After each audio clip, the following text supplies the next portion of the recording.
ബാലരാമപുരത്ത് 2 വയസ്സുകാരിയെ കിണറ്റിലെറിഞ്ഞ് കൊലപ്പെടുത്തിയ കേസിലെ പ്രതിയായ അമ്മാവൻ ഹരികുമാറിന് മാനസിക പ്രശ്നങ്ങൾ ഉള്ളതായി കരുതുന്നില്ലെന്ന് ഡോക്ടർമാർ.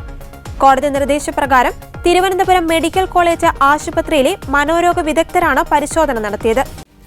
പ്രതിയായ ഹരികുമാറിനെ മാനസികാസ്വസ്ഥമുള്ളതായി തോന്നുന്നില്ലെന്ന് പരിശോധനയിൽ വ്യക്തമായെന്ന് ഡോക്ടർമാർ പറഞ്ഞു. വൈദ്യപരിശോധനയ്ക്ക് ശേഷം പ്രതിയെ ജയിലിലേക്ക് മാറ്റി. അറസ്റ്റിന് പിന്നാലെ റൂറൽ SP ഹരികുമാറിനെ മാനസികാസ്വസ്ഥമുണ്ടെന്ന് പറഞ്ഞിരുന്നു. പ്രതി പലപ്പോഴായി മൊഴി മാറ്റുന്നത് കൊലയുടെ കാരണം ഉൾപ്പെടെ വ്യക്തമാകുന്നതിനെ വെല്ലുവിളിയായി മാറുകയാണെന്നും മാനസിക പ്രശ്നമുണ്ടെന്നുമാണ് പോലീസ് പറഞ്ഞത്. ഇക്കാര്യം കോടതിയെയും അറിയിച്ചിരുന്നു. തുടർന്നാണ് കോടതി മാനസിക പ്രശ്നങ്ങളുണ്ടോ എന്ന് പരിശോധിക്കാൻ നിർദ്ദേശം നൽകിയത്. 2 ദിവസം പ്രതിയെ ജയിലിൽ നിരീക്ഷിച്ചതിനു ശേഷം പരിശോധനയുടെ റിപ്പോർട്ട് കോടതിയിൽ നൽകും.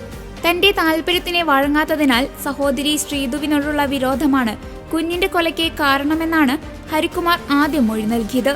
കുഞ്ഞിനെ ശ്രദ്ധ കൊടുത്തു തുടങ്ങിയതോടെ ശ്രീധുവിനെ തന്നോടുള്ള സ്നേഹം കുറഞ്ഞുവെന്ന് പ്രതിക്ക് തോന്നിയെന്നും കുഞ്ഞിന്റെ കരച്ചിൽ പ്രതിക്ക് അരോചകമായി മാറിയെന്നുമാണ് റിമാൻഡ് റിപ്പോർട്ടിൽ രേഖപ്പെടുത്തിയത്. പരസ്ത്രീ ബന്ധം സഹോദരി വിലക്കിയതും വിരോധത്തിന് കാരണമായെന്ന് റിപ്പോർട്ടിൽ പറയുന്നുണ്ട്. ബാലരാമപുരം സ്വദേശികളായ ശ്രീധുവിന്റെയും ശ്രീജിത്തിന്റെയും 2 വയസ്സുകാരിയായ മകൾ ദേവേന്ദുവാണ് അതിദാരുണമായി കൊല്ലപ്പെട്ടത്.